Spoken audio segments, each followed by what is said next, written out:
रहे हैं ये ऐसा स्थान है कि हमने अगर पुण्य करने पड़ेंगे इस शरीर से तो मेहनत करनी पड़ेगी, काम भी छोड़ना पड़ेगा, 10 रुपये भी लगाने पड़ेंगे, तब हम पुण्य प्राप्त कर सकते हैं। और साधना हमारी शास्त्र अनुकूल हो, शास्त्र विधि को त्याग कर मनमाना आचरण ना हो, तो तब हमें पुण्य मिलेंगे और पाप बराबर में लिखे जाएंगे। पाप अलग लिखे जाते हैं, पुण्य अलग लिखे जाते हैं। जब तक हम कबीर परमेश्वर की शरण में नहीं आते हैं परम संत के माध्यम से, तब तक हम जो साधना करते हैं चाहे वो शास्त्र अनुकूल भी क्यों ना हो, तो भी हमारी दोनों लिखे जाएंगे, पुण्य न्यारे पाप अलग, और दोनों ही हमें प्राप्त होंगे।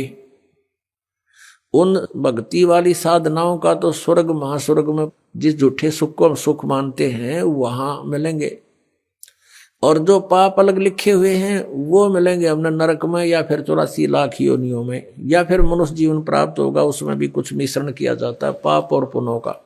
तो कहने का भाव ये है कि जहां हम रह रहे हैं वो और जिन भगवानों को हम पूज रहे हैं उनकी पूजाओं से हमारे संचित कर्म नहीं कट सकते। प्रारब्ध का जो कर्म, प्रारब्ध का कर्म वो होता है जो हमारे जीवन में लिख दिया जाता है, जिसको हम भाग्य बोलते हैं, किस्मत, वो दोनों भोगने पड़ेंगे। और कबीर परमेश्वर की शरण में आने के बाद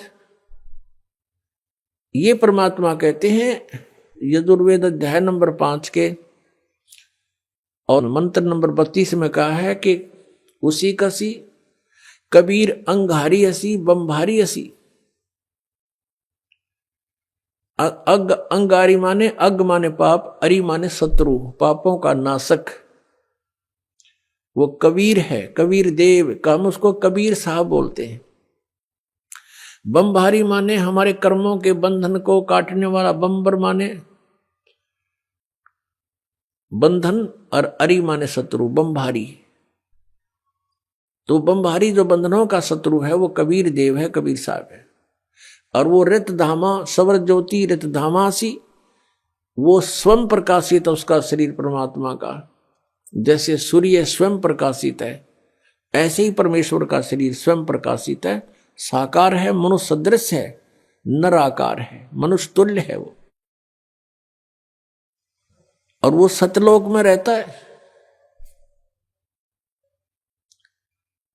अपनात्मा परमात्मा ने 600 वर्ष पहले अपनी अमृत वाणी में बोला था, कबीर वाणी में, सच्चिदानंद घन ब्रह्म की वाणी में 600 वर्ष पहले कहा था कि वेद मेरा भेद है, मैं मिलूं वेदन में नाही, और जौन वेद से मैं मिलूं वो वेद जानते नहीं।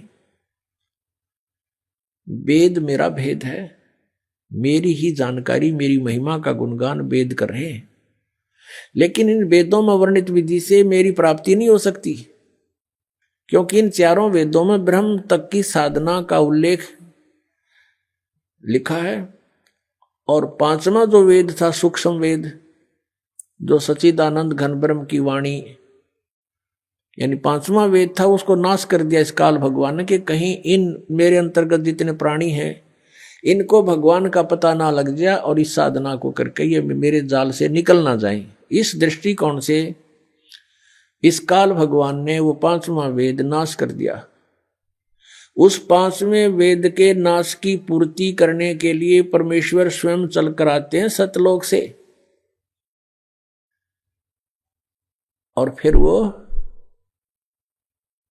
जानकारी देते हैं खुद आकर के। वो कहलाती है सच्चिदानंद घन ब्रह्म की वाणी। श्रीमद् भगवत गीता अध्याय नंबर 4 के श्लोक नंबर 32 में कहा है कि अर्जुन, जो 25 से लेकर और 31 तक जिन मंत्रों की श्लोकों में जो व्याख्या है, कोई तो योगासन करता है, कोई देवताओं की पूजा करता है, कोई तीक्ष्ण अहिंसावादी बनकर मुंह पर पट्टी बांध कर नंगे पैरा घूमता है, कोई जीव इंसाना हो जावे ऐसी साधनाएं करते हैं, कोई स्वाध्याय ही करता है, कोई केवल अपने श्वास उश्वास पर ध्यान देता है कि श्वास बाहर जाता है, वो श्वास अंदर आ जाता है, इस पर देखते रहो, बस यही क्रियाएं हैं, यही साधना है। ना देखोगे तो भी श्वास तो आवे जावेगा, ना तुम्हारे देखने तो के कला ड्यूटी है उसमें। तो बिना ज्ञान के ये धक्के दे रखे थे, डरे डुआ रखे थे अपने से। ये साधनाएं ठीक नहीं थी, शास्त्र विधि को त्याग का मनमान्य आचरण था। तो कहता है इन 25 से लेकर 30 तक जो ये श्लोकों में चौथे अध्याय के गीता जी में साधना या साधक अपनी साधना को पापनाशक जानते हैं और इसलिए वो कर रहे हैं। एक दिन उनको ये पता लग जाए गलत है, तुरंत छोड़ देंगे वो। तो फिर कहा गीता जी अध्याय नंबर 4 के श्लोक नंबर 32 में कि वो यथार्थ ज्ञान इन यज्ञों का, जो यज्ञ कर रहे हैं ना परमात्मा पाने के लिए ट्राई कर रहे हैं, यज्ञ माने धार्मिक अनुष्ठान, इन धार्मिक यज्ञों की अनुष्ठानों की जानकारी बहुत विस्तार के साथ लिखी है सच्चिदानंद ब्रह्म की वाणी में। ब्रह्मणे मुखे यानी उस परमात्मा ने अपने मुख से आकर बोली है उस वाणी में, वो यथार्थ ज्ञान लिखा हुआ है। अपनात्मा वो है सच्चिदानंद घन ब्रह्म की वाणी, कबीर वाणी। और परमात्मा कहते हैं ये चारों वेद मेरी ही महिमा का गुणगान कर रहे हैं, लेकिन मैं इन वेदों में वर्णित विधि से प्राप्त नहीं हो सकता। आपको दिखाते हैं यजुर्वेद, यजुर्वेद अध्याय नंबर 5 का मंत्र नंबर 32 में कबीर अंगारी असी बम्भारी असी। ये देखिए ये है यजुर्वेद और महर्षि दानंद द्वारा इसका अनुवाद है। इसके प्रकाशक कौन है? सार्वदेशिक आर्य प्रतिनिधि सभा 2/5 महर्षि दानंद भवन रामलीला मैदान नई दिल्ली से। यजुर्वेद आर्य भाषा भाष्य संपूर्ण 40 अध्याय महर्षि दानंद सरस्वती कृत। इस दानंद जी ने इसका अनुवाद किया है। ये लेखक नहीं है वेदों का, केवल अनुवाद करता है, जैसे गीता जी के गढ़े अनुवाद करता है। और मुद्रक ये हैं Prince offset printers 1510 Pataudi house Daryaganj नई दिल्ली से। अब इसके 5वें अध्याय के 32वें श्लोक में दिखाते हैं आपको। ये 5वां अध्याय और ये है नीचे 32वां मंत्र 32। यहां देखिएगा उसी गसी, ये देखो कबीर अंगारी असी, हम इसको कबीर बोल देते हैं बै, अपने लैंग्वेज में हम बै बोलते हैं। कबीर अंगारी असी बम्भारी अविसुर असी। अच्छा इसका इन्होंने अनुवाद किया है, ये देखेंगे। हे जगदीश्वर जिस कारण आप, उसी के माने कांतिमान, असी माने हैं, और अंगारी माने खोटे चलन वाले जीवों के शत्रु।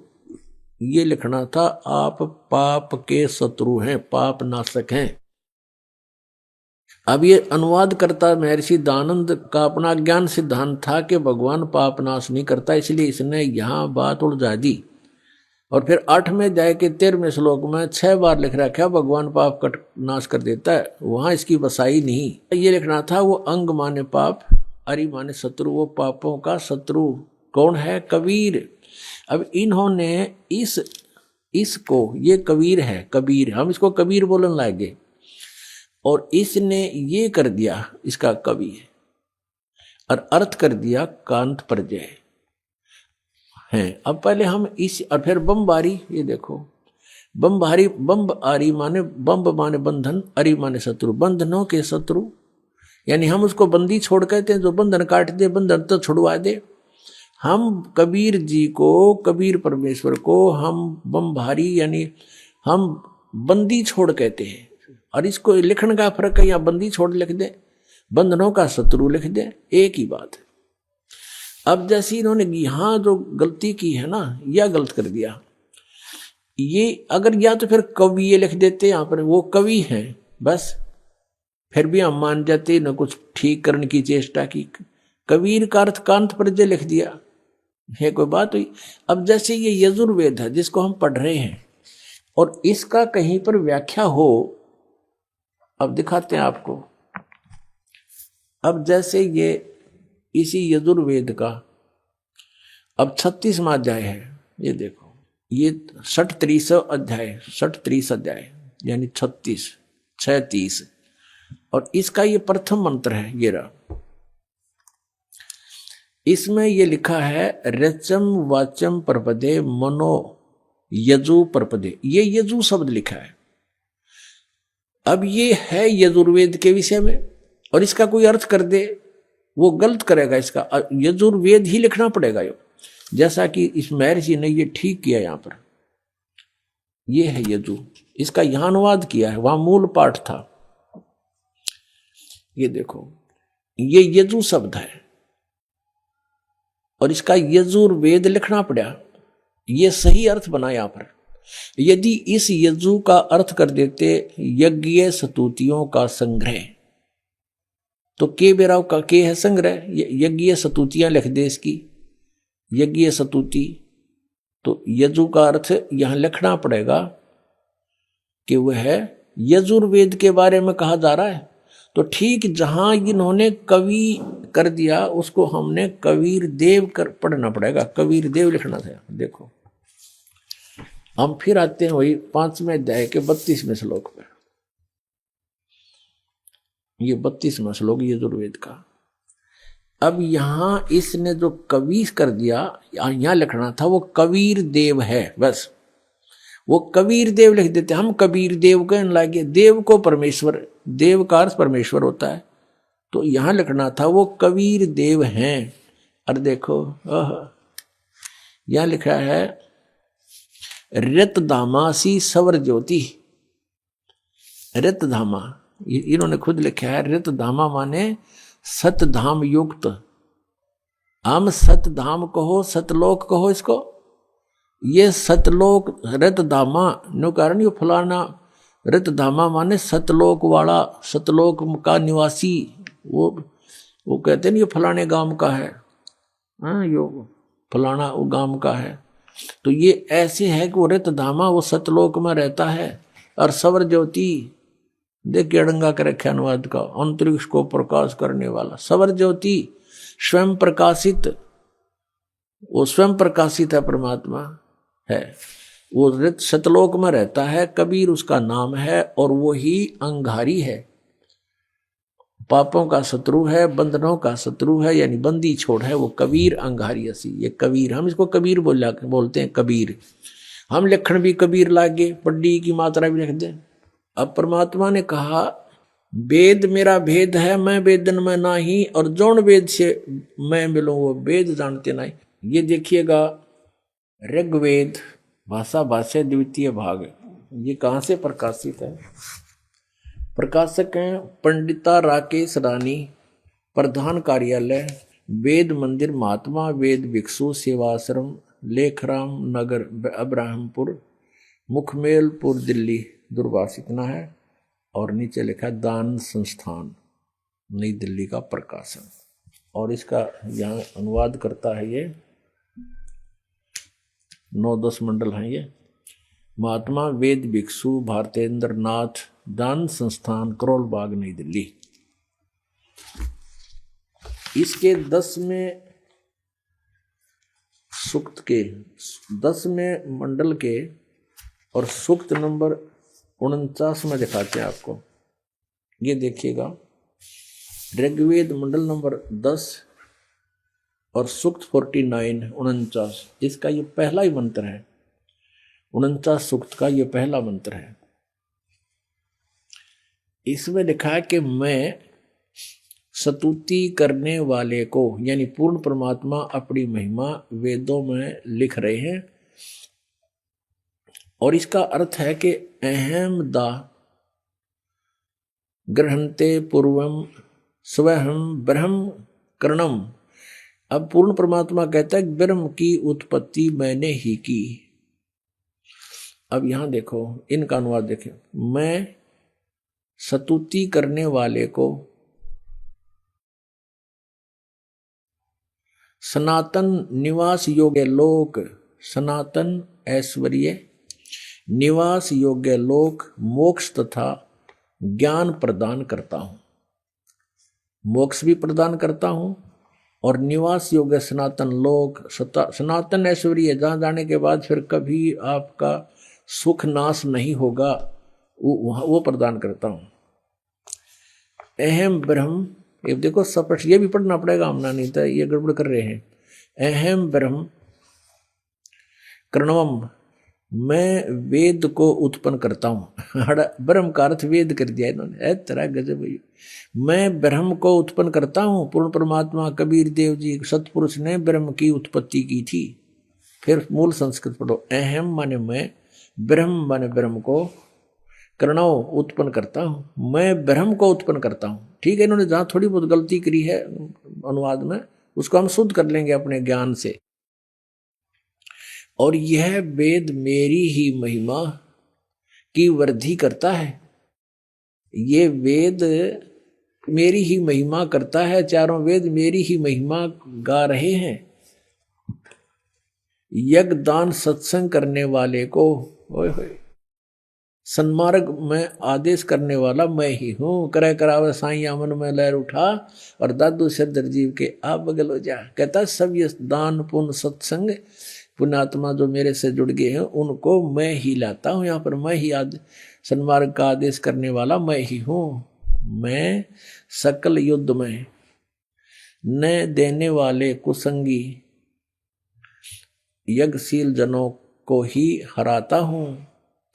हराता है यानी हराता हूं, यानी करने का भाव यह है कि ये मैंने तो ब्रह्म की उत्पत्ति की है, और जो मेरी सतभक्ति करते हैं, मेरी सतुति करते हैं, उनको सनातन लोक, सनातन माने शाश्वत स्थान प्राप्त कराता हूं। और वहां से जब हम चले गए तो ऐश्वर्य आप पर रहेगा, वहां सारे ठाठ मृत्यु नहीं, कभी कोई बुढ़ापा नहीं, किसी चीज का भाव नहीं, निवास योग्य लोक मोक्ष तथा ज्ञान प्रदान करता हूं। और मैं अहम ब्रह्म करणम, मैं वेद को उत्पन्न करता हूं, या वेद नहीं, यहां ब्रह्म को उत्पन्न करता हूं। और मह्यम वर्धनम, महिमम, और ये जो वेद है वो मेरी महिमा गा रहे हैं, क्योंकि ब्रह्म ने फिर वेदों का ज्ञान आगे दिया। अब कहने का तात्पर्य यह है कि हम जिन सदग्रंथों को सही मानते थे, सत्य मानते थे और मानते हैं, उनको हम समझ नहीं सके। जब पूर्ण परमात्मा कबीर जी ने, उस दानक कबीर ने, जुलाहे कबीर ने, काशी में आए हुए भगवान परम अक्षर ब्रह्म ने अपनी प्यारी आत्मा धर्मदास जी को अपना सतलोक दिखा लिया, सचखंड दिखाया, वहां सब सतिथि से परिचित करवाया, तब वो वापस आया, उसके शरीर में वापस प्रवेश कर दिया आत्मा को। तब उसने जागृत होकर के कहा कि हे परमात्मा, हम तो इन श्री राम, श्री कृष्ण, ब्रह्मा विष्णु महेश जी को ही सुप्रीम पावर मानते थे। हे मालिक, फिर ये तो वेद और जितने भी पुराण हैं ये सब झूठी हैं। इनमें इनके बारे में बताया गया जो अमर है, सर्वशक्तिमान है, सर्वेश्वर है। परमेश्वर ने कहा वेद कतेब झूठे नहीं भाई, और झूठे हैं जो समझे ना ही। झूठे तो वो हैं जो इनको समझ नहीं सके। वेद पढ़ने पर भेद न जाने, बाँचे पुराण 18, और फिर भी वेद पढ़े और उसका समझ नहीं सकते, इस करके अज्ञान साधनाएं शुरू करवा रखी हैं। और जड़ को अंधा पत्ते खुआवे, भूल गया सृजनहारा। भगवान पर तुलसी के पत्ते चढ़ावे, फल फूल चढ़ावे मूर्ति के ऊपर, कहते सृजनहार को भूल गए तुम। तो इन वेदों में परमेश्वर की महिमा है। ये भी धीरे धीरे आपके समक्ष यथार्थ अनुवाद आएगा। पहले तो आप जी को ये जो ना दृढ़ करना चाहता है ये दास, कि आप जी ये समझें कि जो भी दास बोल रहा है वो सारी सच्ची है। उसके बाद ये दास इन वेदों का जितना आवश्यक है उनका अनुवाद करेगा। और पहले आपको इसलिए इन्हीं के अनुवादित वो दिखाए जा रहे हैं मंत्रों के अनुवाद, के ताकि कोई आपको भ्रमित ना कर दे कि न्यू कह कि रामपाल ने संस्कृत ना आती। और ये महर्षि दानंद के अनुयायी आचार्य ये संस्कृत के गाता थे। महर्षि भी दानंद भी विद्वान पुरुष था, संस्कृत का गाता था। वो सही समझा है उन्होंने, वेदों का ठीक अनुवाद कर रखा है। तो पहले उन्हीं के द्वारा किए गए अनुवाद को दिखाकर फिर दास साथ साथ उनमें जो त्रुटि है वो आपके समक्ष पेश करेगा। फिर आपका समझ में आओगी, फिर आप दृढ़ हो जाओगे कि सचमुच कौन सा अनुवाद सही है कौन सा गलत है। फिर आप स्वयं निर्णय लेकर के दृढ़ हो जाओगे। और जब तक हम दृढ़ नहीं होंगे हम कोई मोक्ष प्राप्ति नहीं कर सकते। डगमग आदमी कभी सफल नहीं हो सकता। आप आगे जाकर के मान लीजिए दो रास्ते हो जाते हैं, कहीं आप अकेले जा रहे हो, या तो आपके साथ गाइड हो, कोई व्यक्ति जानकार हो, या फिर आपके पास मैप हो, उस मैप पर आप देख कर चल सकते हो कि ये रास्ता नहीं ये है, और मैप के बारे में आप दृढ़ हो कि सचमुच इसमें जो लिखा फाइनल है। तो ये हमारे सदग्रंथ हमारे मैप हैं। ये मैप आपको मानचित्र दिखाया जा रहा है कि आप जिस रास्ते जा रहे हो ये रास्ता आपका है, ये नहीं है। और आप दृढ़ हो जाओगे सचमुच ये, फिर आप डगमग नहीं हो सकते। अगर आपके पास मैप नहीं है, आप चल पड़े, आगे दो रास्ते हो जाते हैं, वहीं पर आप असमंजस में पड़ जाओगे, आंख मीच करते चल पड़ो किसी साइड में, वो दूसरी बात है। तो ऐसे इन सदग्रंथों का आपके रूबरू कराना ये दास अनिवार्य समझता है।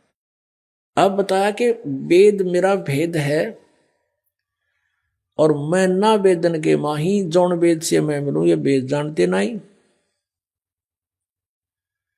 अब जैसे गीता जी अध्याय नंबर 4 के श्लोक नंबर 32 में कहा कि वो परमात्मा ने अपने मुख कमल ते जो वाणी बोली, सच्चिदानंद घन ब्रह्म ने, यानी उस परम अक्षर ब्रह्म ने जो अपने मुख से वाणी बोली, उसमें बहुत विस्तार के साथ इन धार्मिक अनुष्ठानों की जानकारी दे रखी है। उसको चौथे अध्याय के 34वें श्लोक में श्रीमद् भगवत गीता में कहा कि गीता ज्ञानदाता ये काल श्री कृष्ण जी में बढ़कर बोल रहा है, इसमें प्रवेश करके बोल रहा है कि उस ज्ञान को तू, वो तत्व ज्ञान है, उस ज्ञान को तू तत्वदर्शी संतों के पास जाकर समझ, उनको दंडवत प्रणाम करने से, कपट छोड़कर उनकी सेवा प्रसन्न करने से, सरलता पूर्वक प्रसन्न करने से वो तत्वदर्शी संत तुझे परमात्म तत्व का ज्ञान कराएंगे जिसको गीता ज्ञान दाता भी नहीं जानता। वो तत्व ज्ञान है जो सच्चिदानंद घन ब्रह्म की वाणी में है, सच्चिदानंद घन ब्रह्म के मुख से निकली है। यानी उसी परमेश्वर ने आके ये सच्चाई हमें बताई है कि तुम कौन हो, तुम कहां से आए हो, कौन परमात्मा है, तुम साधना क्या करते हो। तो वो परमात्मा की महिमा जैसे आपने ऋग्वेद मंडल नंबर 10 सूक्त 49 में प्रथम मंत्र में आपने पढ़ा कि वो वेद जो परमात्मा कहता है पूर्ण ब्रह्म के, इस वेद का इस ब्रह्म की उत्पत्ति मैंने की। और ब्रह्म ने फिर आगे मेरी महिमा, क्योंकि ब्रह्म के अंदर परमात्मा ने 4-5 वेद फीड कर दिए थे, जैसे एक मोबाइल से दूसरे मोबाइल में ट्रांसफर कर दी जाती है पूरा का पूरा मैटर, फिल्म की फिल्म पूरी। ऐसे परमात्मा ने 5 वेद इसके अंतःकरण में फैक्स कर दिए थे वहां से। और फिर जैसे समय आने पर अपने आप मालिक के नियमानुसार इसके अंदर से श्वासों के माध्यम से वो सारे बाहर आगे प्रकट हो गए। अब अगर आज से 50 वर्ष 20 वर्ष 40 वर्ष पहले ये दास ये बताता कि परमात्मा ने इसके कंप्यूटर में, इसके काल के अंतःकरण में वो 4 वेद भेज दिए, और फिर समय आने पर उसको आदेश अनुसार प्रक्रिया मालिक ने ऐसी की कि उसके श्वासों से आप निकले बाहर, तो ना दच्चो या बात। आज सारा यकीन होगा, विश्वास होगा आपको, क्योंकि आजकल आप जो टेक्निक देख रहे हो कहां से कहां डाउनलोड कर लेते हैं, और एक छोटी सी चिप होती है इतनी, और उसके अंदर कितना मैटर भरा होता है, उसको कहीं भी फिट कर दी जा, जिसमें वह डाल दिए, फिर उसे कितना डाउनलोड कर लो, पूरे पृष्ठ के पृष्ठ इतना बड़ा पुलंदा भर लो। तो ऐसा हुआ था। तो इसने जब देखा कि डाउनलोड इसने किया बाहर अपने कंप्यूटर से अंतःकरण से, तो पढ़ा के ऊपर जो 5वां वेद था सूक्ष्म वेद, उसमें तो सारी ये जानकारी है। वे ऑफ वर्शिप भी इसने एक नहीं देखा, आप बताओ, उसको नष्ट कर दिया, छुपा दिया। और ये 4 थे जो जिसमें महिमा तो थी भगवान की, इनको खत्म नहीं कर सका ये। इसमें भी महिमा है, लेकिन वे ऑफ वर्शिप नहीं है। और इस वेद को समझना यहाँ के प्राणियों के बस की बात नहीं, चाहे ब्रह्मा जी हो, चाहे विष्णु, चाहे शिव जी, ये भी वेदों को नहीं समझ सके। ये तो वो परमात्मा स्वयं आता है, फिर स्वयं ही अपने द्वारा वर लिखी हुई उन ग्रंथों को स्वयं ही ठीक ठीक समझाता है। अब जैसे वेदों का जो निर्णायक ज्ञान परमात्मा ने अपनी सच्चिदानंद घन ब्रह्म की वाणी कबीर वाणी में बोला, अब उस वाणी से परिचित होने के बाद हमने वेदों को खोला और वेद बिल्कुल साफ हो गए, क्योंकि ये आध्यात्मिक ज्ञान है, इसको संस्कृत भाषा के जानने वाले नहीं खोल सकते, इसका अनुवाद नहीं कर सकते। जैसे किसी ने हिंदी सीख ली, फॉरेनर ने, अच्छा हिंदी में चाहे कुछ भी बन गया और शास्त्री बन गया, और उसने रामायण का ज्ञान नहीं, रामायण की सटोरी का ज्ञान नहीं, और उसको कोई कहे कि ले आप इन तुलसीदास कृत चौपाइयों का अनुवाद कर दो, अड़ंगा करेगा वो, बेसिक विद्वान बना हुआ है।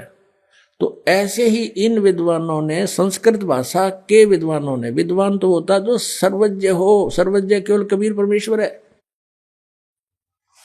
और सब भाषाओं का, सब अध्यात्म ज्ञान से सबका जानकार था वो, और उनको अविद्वान कहते थे, ये नकली विद्वान। अब संस्कृत भाषा के जानने से विद्वान नहीं होता, एक भाषा के जान लेने से विद्वान नहीं होता, उसका ठीक है, उसको वो भाषा आती है, उसका मास्टर है, बस। अब तत्व ज्ञान को नहीं समझ सके, जिस कारण से उन्होंने इनके अर्थों का अनर्थ कर दिया। अब वो परमात्मा स्वयं वहां से चलकर आते हैं, अपने द्वारा रची हुई सृष्टि को वही ठीक ठीक बताते हैं, और यथार्थ ज्ञान वही आकर देते हैं, वो ज्ञान समझाते हैं, मनुष्य की तरह चलकर आते हैं। पुण्यात्मा, इस काल भगवान ने इन अज्ञानी ऋषि महर्षियों मंडलेश्वरों गुरुओं ब्राह्मणों द्वारा, ब्राह्मण कार से या कोई जाति से नहीं है, ये समझना चाहिए, क्योंकि हम वैदिक ज्ञान सुनते नहीं। ब्राह्मण का अर्थ जो गुरु पद पर होता है वो ब्राह्मण है, यानी जो ज्ञान देता है परमात्मा के बारे में, जिसको जानकार मानते हैं। ब्राह्मण सोए जो ब्रह्म पहचाने, ब्राह्मण उसको कहते हैं जिसने भगवान को जान लिया है, लेकिन वो ना जान रहे थे, ब्राह्मण को वहां थे, ऋषि महर्षि थे नहीं, महर्षि को वहां थे। आज उनको महर्षि कहना पड़ता है, लेकिन वो महर्षि के योग नहीं है, उनको ब्राह्मण कहना पड़ता है, लेकिन ब्राह्मण के योग नहीं थे। जैसे मेरे गुरुदेव थे, वो ब्राह्मण थे इस जाति के हिसाब से। हरियाणा में गांव पैंतावास, दादरी के पास बड़ा पैंतावास और जिला भिवानी, उस बड़े पैंतावास के गांव के रहने वाले ब्राह्मण जाति हैं, लेकिन वो अपने आप को ब्राह्मण नहीं कहते थे, वो संत रामदेवानंद कहते थे, वो संत थे। और मेरे जो दादा गुरुजी थे, गुरुजी के गुरुजी, वो छावला गांव है दिल्ली में, नजफगढ़ से आगे गुड़गांव की तरफ जाते हैं, छावला ऑन रोड पड़ता है। वो छावला गांव के जाट थे, किसान, और वो काशी विद्यापीठ से 4 विषय के आचार्य बन गए। वो पंडित चिदानंद कहलाते थे, वो ब्राह्मण कहलाते थे। अब उस हमारे दादा गुरुजी का जो आश्रम बना हुआ है, गोपालपुर गांव है खरखोदा के पास, जिला सोनीपत में, उनके आश्रम के ऊपर लिखा है पंडित चिदानंद जी आश्रम। और हमारे गुरुदेव के जहां आश्रम है संत राम देवानंद जी आश्रम। तो यहां जाति से ब्राह्मण नहीं है, कर्म से ब्राह्मण के लिए कहा गया है। तो ये नकली गुरु ब्राह्मण जो गुरु पद पर थे, इनको कह का पता नहीं था, ये कहलाते थे ऋषि और महर्षि। तो ये समझ नहीं सके उस परमात्मा की अमर वाणी को। इसलिए परमेश्वर ने कहा कि ये वेद कतेब झूठे नहीं भाई, और झूठे हैं जो समझे ना ही। तो वेदों में लिखा है कि वो परमात्मा स्वयं गति करके आता है। अब जैसे यो आर्य समाज का जो ग्रुप है,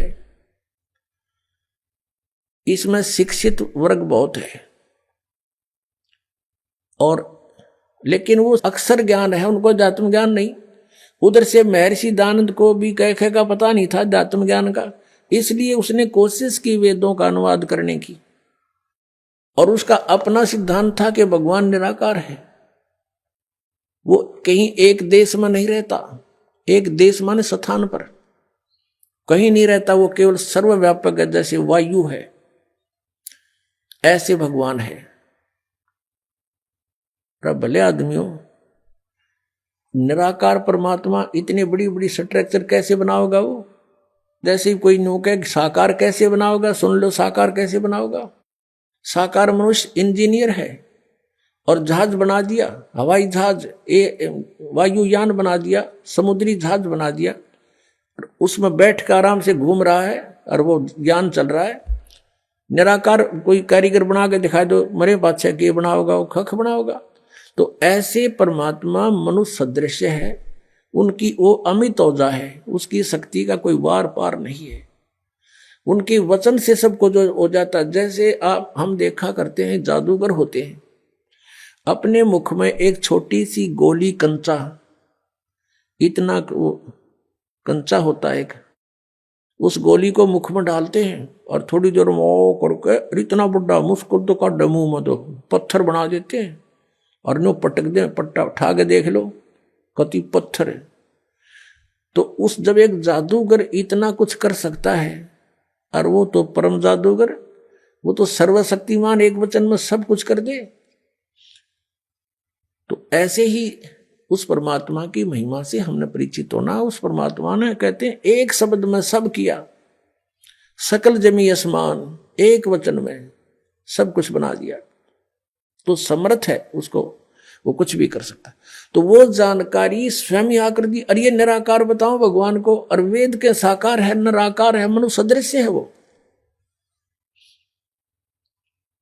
अपनात्माओं,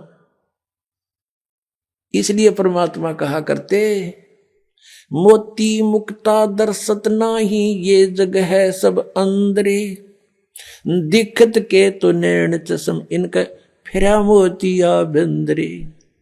ये दिख है विद्वान पुरुष और महर्षि को हमें, इनका मोतिया बंद है। जिसका मोतिया बंद हो आंखों में, आंखें तो दिखाई देती हैं जैसे बड़ा स्वस्थ आंखें हैं, सब कुछ दिखता होगा, लेकिन वो नपट अंधा है जिसका मोतिया बंद हो गया दोनों आंखों में।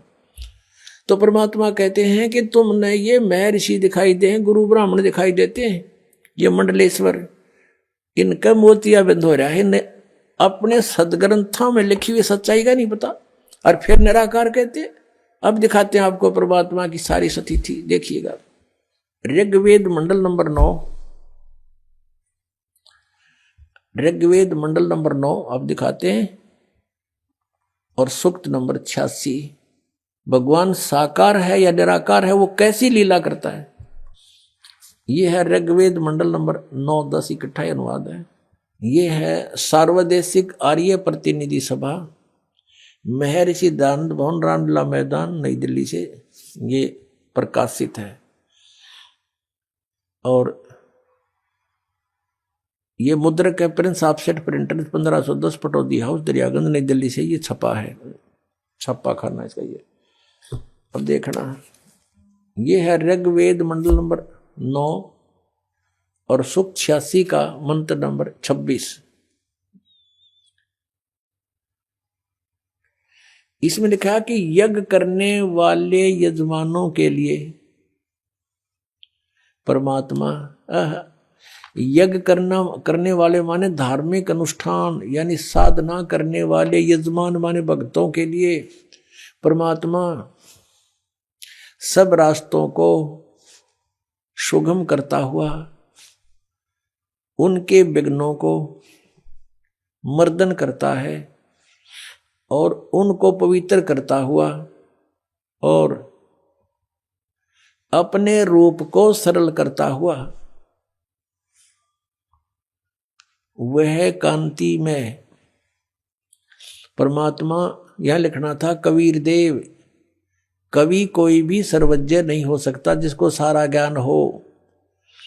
कवि कविता बना सकता है, ये कबीर देव लिखना था यहाँ पर। वो कबीर देव विद्युत के समान यानी आकाशीय बिजली की तरह सेकंड में नीचे आ जावे, क्रीड़ा करता हुआ, ऐसे लीला करता हुआ वर्णीय पुरुष को यानी अच्छी आत्मा को प्राप्त होता है, अच्छी आत्मा को आके मिलता है। वो जैसे आदरणीय धर्मदास जी को मिले, आदरणीय नानक साहिब जी को मिले, आदरणीय मुलुकदास साहिब जी को मिले, आदरणीय दादू साहिब जी को मिले, आदरणीय गरीबदास साहिब जी गांव छुरानी जिला दद्दर हरियाणा वाले को मिले, आदरणीय गीसा दास साहिब जी गांव खेखड़ा यूपी मेरठ वाले को मिले। वो अच्छे पुरुष को आकर प्राप्त होता है। वो कहाँ रहता है भगवान? 27वें श्लोक में, ऋग्वेद मंडल नंबर 9 और सूक्त नंबर 86 का 26 पढ़कर 27 में पा गए।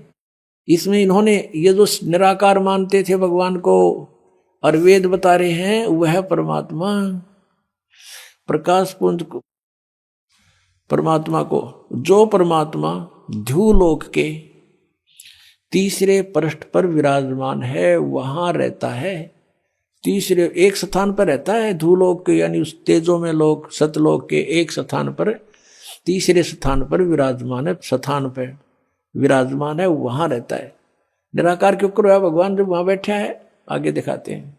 यह है ऋग्वेद मंडल नंबर 9 सूक्त 82 का, ऋग्वेद मंडल नंबर 9 और सूक्त 82। और यहां देखें, ये है 82वां, 81वां समाप्त हुआ, ये 82वां शुरू हो जाता है। इसका प्रथम मंत्र है। इसमें लिखा है कि जो सर्वोत्पादक प्रभु, सबकी उत्पत्ति करने वाला परमेश्वर प्रकाश रूप है। इसका अर्थ है वो तेजो में रूप साकार है, सद्गुणों की वृष्टि करने वाला, पापों का हरण करने वाला, पाप नाश करने वाला, पाप अक्षमा करने वाला है। वह राजेव, राजा के समान, राजेव इसका अर्थ है राजा के समान आगे लिखा है। ये देखना, ये 269 पृष्ठ पर पढ़ रहे हैं। कोई भ्रमत कर देगा कि दूसरा पृष्ठ दिखा दिया होगा। ये 270 दिखाऊंगा। ये देखो 270 यहां लिखा है। 82 का पल्ला पढ़ रहे हैं, 82 का 9 के 82 का। राजा के समान दर्शनीय है, वो देखने जोगा है, विजिबल है, वो साकार है। राजा की तरह तो मनुष्य जैसा ही हुआ। और वह पृथ्वी आदि लोक लोकांतरों के चारों ओर शब्दमान हो रहा है। वह वर्णीय पुरुष को, वर्णीय माने अच्छी आत्मा को, श्रेष्ठ पुरुष को, जो दृढ़ भक्त है, जो दृढ़ भक्त है उसको पवित्र करता हुआ प्राप्त होता है। जैसे आदरणीय धर्मदास साहिब जी को, जो दृढ़ भक्त थे उसके बाद डगमग नीवे, आदरणीय मुलुकदास साहिब जी को, आदरणीय दादू दास साहिब जी को, आदरणीय गरीबदास साहिब जी गांव छुड़ानी जिला दद्दर हरियाणा वाले को, और आदरणीय गीसा दास साहिब जी को गांव खेखड़ा मेरठ यूपी वाले को। ये दृढ़ भक्त आज तक डगमग नहीं हुए, दुनिया को हिला के रख दिया इन्होंने। इनको भगवान में ले आकर के को पवित्र करता हुआ प्राप्त होता है वर्णीय पुरुष अच्छी आत्मा को। जिस प्रकार विद्युत माने आकाशीय बिजली सन्हे वाले स्थानों को आधार बनाकर प्राप्त होता है। देखो कितना स्पष्ट किया इन्होंने। ऋग्वेद मंडल नंबर 9 और सूक्त नंबर 81 में कति कंसेप्ट क्लियर कर दिया कि वो परमात्मा राजा की तरह देखने जोगा है। राजा का अर्थ है कि वो शक्तिशाली होता है, मनुष्य सदृश ही है, राजा के समान है और साकार है, देखने जोगा है। और वो अच्छी आत्मा को वहां से चलकर आकर मिलता है। ये और जो दृढ़ भक्त होते हैं उनको मिलता है, अन्य को नहीं। जैसे आकाश की बिजली, आकाशीय बिजली गिरती है, वो किसी वस्तु पर गिरती है जहां उसका विशेष अट्रैक्शन बनता है। पुराने समय में जब कांसी धातु के बेले थाली हुआ करते प्रांत, और उनको अगर वर्षा के दिनों में कहीं बाहर वो पड़े रह जाते तो हमारे बुजुर्ग दादी माता कहा करते थे कि कांसी के बर्तन पर बिजली गिर जाती है। जब उसका संयोग होता है ऊपर से गिरने का, तो वहां अवश्य उसी को तुरंत वहीं आकर के अट्रैक्ट होती है, उस कारण खिंची आती है, उसी पर गिरती है। उसको उठवाकर अंदर रखवा दिया करते थे। तो कहने का भाव ये है कि परमात्मा उस बिजली की तरह, जैसे वो अपने विशेष जिस पर वो आकर्षण होता वहीं गिरती है, ऐसी स्थिति से परमात्मा उन दृढ़ भक्तों को आकर मिलता है जो मिलन योग्य हों, जिनको वो उनसे आकर्षित होता है, ताकि ये मेरी आगे बढ़ा सके, इस ज्ञान को, काल के जाल को हटा सके, मेरे प्यारी आत्माओं तक ये संदेश पहुंचा सके। और उनका क्या कर ले, आंखें देखें जब भी ना मानो न भगवान मिल लेगा, उन तक काला मिल लेगा जहां ये रह रहे हैं। अब 9वें मंडल सूक्त 82 का मंत्र 1 पढ़ लिया, अब 2 दिखाते हैं, देखिएगा। ऋग्वेद मंडल नंबर 9 सूक्त 82 का हमने ये पढ़ लिया, अब 2 पढ़ते हैं। वो परमात्मा किस उद्देश्य से आता है? हे परमात्मन, उपदेश करने की इच्छा से आप महापुरुषों को प्राप्त होते हो, अच्छी आत्माओं को, महान आत्माओं को प्राप्त होते हो, और आप अत्यंत गतिशील पदार्थ के समान हमारे आध्यात्मिक यज्ञों को प्राप्त होते हो। यानी अत्यंत गतिशील पदार्थ के समान, यानी जैसे बिजली चलती है, बिजली जैसी गति से आप, और उपदेश करने के लिए आते हो, यहां पर सच्चा ज्ञान देने के लिए। आप कबीर देव हैं, आप कबीर देव, यह लिखना था, सर्वज्ञ लिख दिया, आप यहां लिखना था आप कबीर देव हैं। हम उसको कबीर साहब कहते हैं, आप कबीर साहब हैं, शुद्ध स्वरूप है। अब जैसे ये अभी आपको दिखा था, जहां यजु लिखा हो तो यजुर्वेद लिखना पड़ेगा वहां पर, वो इन्होंने किया भी है। महर्षि दानंद ने यजुर्वेद के 36वें अध्याय के प्रथम मंत्र में यजु का अर्थ यजुर्वेद किया है, तो यहां लिखना था वो कबीर देव है, वो शुद्ध स्वरूप है। हमारे पापों को हे दूर करके, हे सोम, हे अमर परमात्मा, हमको सुख दे। पुण्यात्मा, वेद पढ़े पर भेद न जाने, ये बात से पुराण 18। वेद पढ़े पर भेद न जाने, गुरु बिन काहु न पाया ज्ञाना, जो थो था बूछड़े मूड किसाना। गुरु बिन वेद पढ़े जो प्राणी, समझे न सार रहे अज्ञानी। ये अज्ञानी रहे इन वेदों को पढ़ा करते, मैं ऋषि को आगे इन कक्का भी नहीं पता था। अब जैसे परमात्मा मनुष्य दृश्य ये सिद्ध होगा, राजा के समान देखने जोगा है, और वहां से गति करके आता है, जिन महापुरुषों को मिलता है, जिन महापुरुषों ने मिला उन्होंने बताया कबीर इज गॉड। वो कबीर देव काशी में हम सुल्तानी नानक तारे दादू को उपदेश दिया, जात जुलाहा भेद न पाया, वो काशी माए कबीर होया। आदरणीय गरीबदास साहिब जी गांव छोड़ानी जिला जज्जर वाले, जिनको भगवान आकर मिले थे, क्या कहते हैं गरीबदास साहिब ने फिर बताया है कि सर्व कला सतगुरु साहिब की, या दुनिया दा जीवन झूठा भूल गए मर जाने नू, और सर्व कला सतगुरु साहिब की हरियाए हरियाणे नू।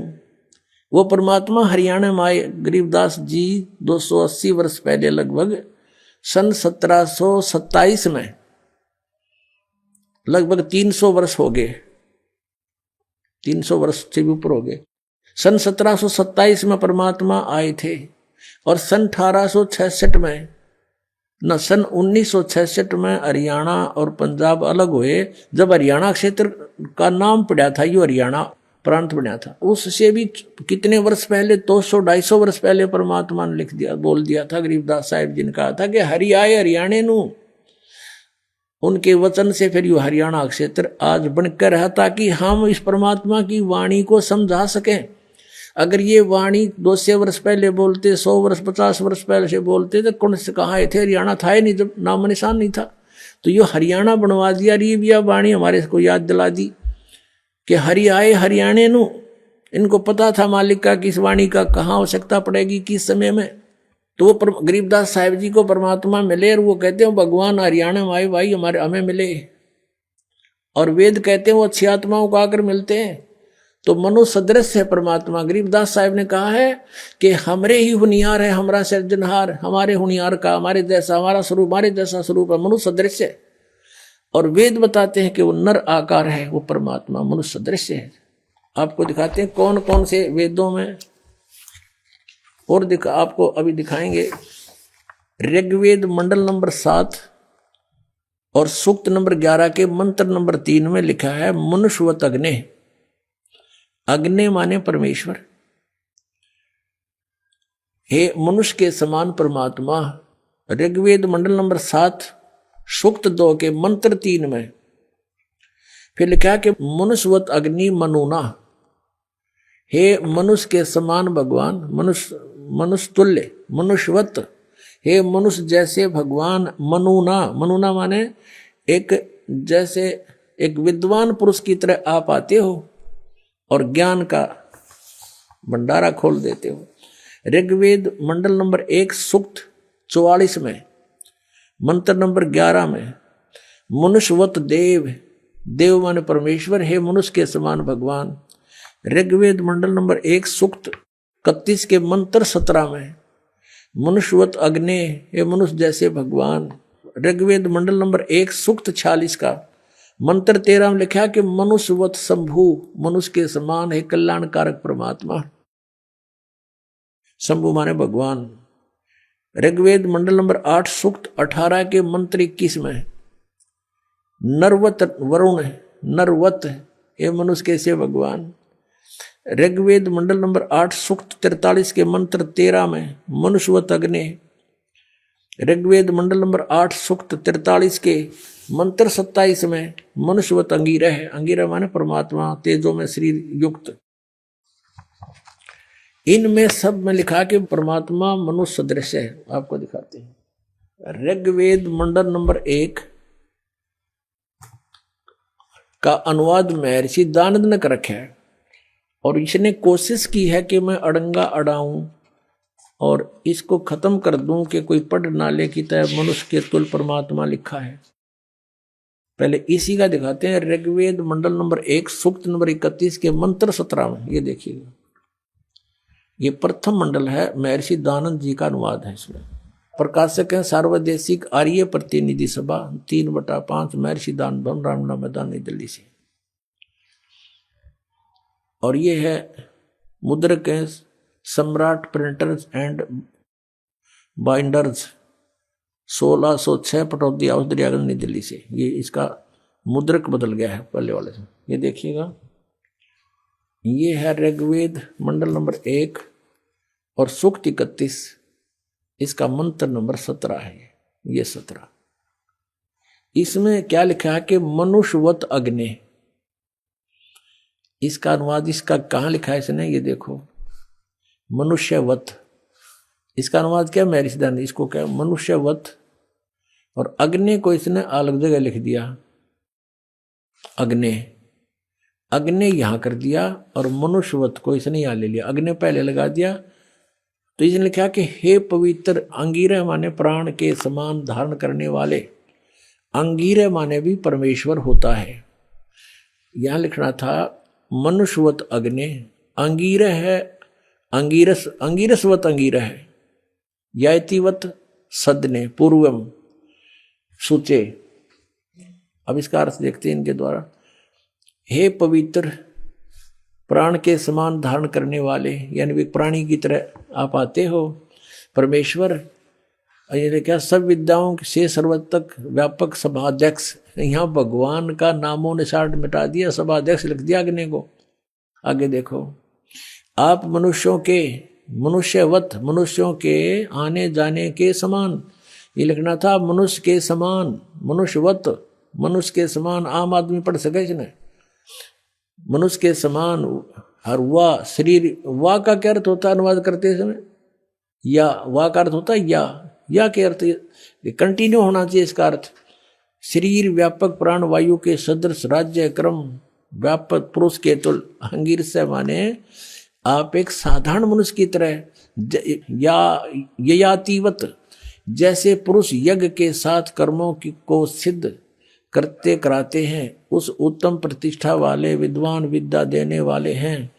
इसका कोई सिर पैर नहीं, कहीं पर भी देख लो अनुवाद का। इसका अर्थ है आप एक साधारण मनुष्य की तरह आते हो और जैसे एक जन साधारण अपने हाथों से कार्य कर्म करके अपने कर्म काम करके उस तरह आप आते हो और पूर्ववत है परमात्मा, पहले की तरह फिर से आइए।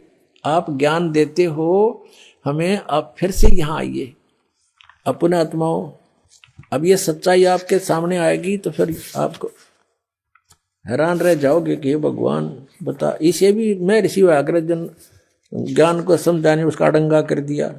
ये देखो इसकी और कलाबाजी दिखाऊं मैं ऋषि दयानंद की, कैसे भट्ठा बैठा रखा अनुवादों का। ये देखो ऋग्वेद मंडल नंबर 1 सूक्त 44 का ये महर्षि दयानंद का अनुवाद है। और मंत्र नंबर 11 इसमें क्या लिखा है, मनुष्यवत देव, मनुष्यवत देव, मनुष्यवत देव, ये इसने लिखा है। अब देव, इस देखो ये एक सेंटेंस है, पूरा एक मंत्र है। अब इस मनुष्यवत देव को साथ साथ अनुवाद में लेना चाहिए। इसने क्या लिया, सबसे पहले यहां लिया देव और मनुष्यवत लिया लास्ट में। देख अडंगा करण का किसा बढ़िया तरीका इसका। हे देव, दिव, हे दिव विद्या संपन्न अग्नि माने भौतिक अग्नि के सदृश उत्तम पदार्थों को संपादन करने वाले मेधावी विद्वान हम लोग। ये अर्थ है, अग्नि माने सीधा लिख देता है परमात्मा। इन्हें 20 जगह लिख रहा है इसी ऋग्वेद मंडल नंबर 9 के और सूक्त नंबर 96 में दिखाऊं इसने कितनी बार लिख रखा है, अग्नि माने परमेश्वर, अग्नि माने परमेश्वर। ये देखो, क्योंकि वहां भगवान के साकार का जिक्र ना था, मनुष्यवत नहीं था इनमें। ऋग्वेद मंडल नंबर 1 सूक्त 96 का मंत्र 1 से इन 9 मंत्र हैं इसमें, और 9 में तो 8 में अग्नि है। अग्नि माने तो इन सब में परमेश्वर लिखा, अग्नि माने परमेश्वर व भौतिक अग्नि परमेश्वर लिखा प्रथम मंत्र में। ऋग्वेद मंडल नंबर 1 सूक्त 96 का दयानंद का अनुवाद है।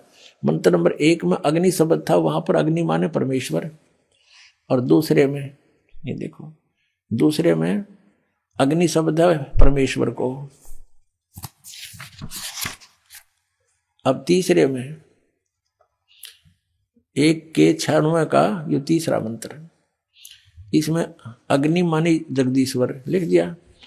अब चौथे का अग्नि माने जगदीश्वर, और 5वें में ये वही चल रहा है ऋग्वेद मंडल नंबर 1 सूक्त 96 का, और ये 5 में अग्नि, अग्नि माने परमेश्वर को। अब 6 में ये 6 है, इसका आगे देखो ये 6 है, ये अग्नि माने परमेश्वर को। यहां 7 में अग्नि माने परमेश्वर को। 8 में अग्नि शब्द नहीं है। 9 में फिर देखो, 9 में ये वही है, कहते ने सोचा और कितने दिखा दिया है। ये जो 96 तो यहाँ 97 शुरू हो गया यहाँ से, इसलिए इस पृष्ठ पर 96 लिख दिया, नहीं यह 96 है। 1 के 96 का लगातार हम अब 9वां मंत्र देख रहे। अग्नि माने अग्नि, अग्नि माने परमेश्वर, समस्त मंगल प्रकट करने वाले परमेश्वर, अग्नि माने परमेश्वर। अब यहाँ इसका बिजली गिर गई, अग्नि माने परमेश्वर लिख दिया तो साकार सिद्ध हो गया, मनुष्य जैसा लिखे रखा है। ऋग्वेद मंडल नंबर 1 सूक्त 44 पे, 44 के मंत्र नंबर 11 में ये लिख रहा है मनुष्यवत देव, देव माने परमेश्वर लिखना था। हे परमेश्वर आप मनुष्यवत, मनुष्य जैसे हो, मनुष्य के समान हो, ये लिखना था। अब ये इसने यहाँ लिखा देव, इसका जो टांग पाट दी, यहाँ से वहां ले गया और इसको यहाँ ले आया। कोई बात हुई? जब एक कोई दोहा है, श्लोक है, उसके इसी सेंटेंस का इसी से अनुवाद होगा। यहाँ का यहाँ नहीं हो सकता, यहाँ बीच यहाँ का नहीं हो सकता, इसको वहां इसको यहाँ नहीं हो सकता। ये बिल्कुल अज्ञान किया है। ये मनुष्यवत तो यहाँ लिख दिया, हे सभापति लिख दिया, मेधावी, ये भौतिक अग्नि लिख दिया, अग्नि का के भौतिक अग्नि के सदृश यहाँ लिखना था। हे परमेश्वर, ये मनुष्यवत ये यहाँ लिखना था यज्ञ के। तो आप धार्मिक अनुष्ठानों का ज्ञान देने के लिए, साधन बताने के लिए परमात्मा आप परमेश्वर आते हो, और गुरु रूप में आते हो, होता रूप में, ऋत्विजम रूप में, ऋत्विज बन के आते हो, और आप मनुष्यवत हैं, मनुष्य के सदृश हो। आपकी बुद्धि इसका कोई, आप ही सबकी बुद्धि को प्रेरित करते हो। ये देखो, और ये लिख दिया मनुष्यवत, और यह मनुष्यवत यहाँ ले लिया और इस देव को यहाँ ठोक्या। ये अनुवाद होया। तेरा गजब भैया और मैं ऋषि कवावे। इसे से बहुत प्रमाण है, लेकिन कहते हैं समझदार को संकेत ही बहुत होता है।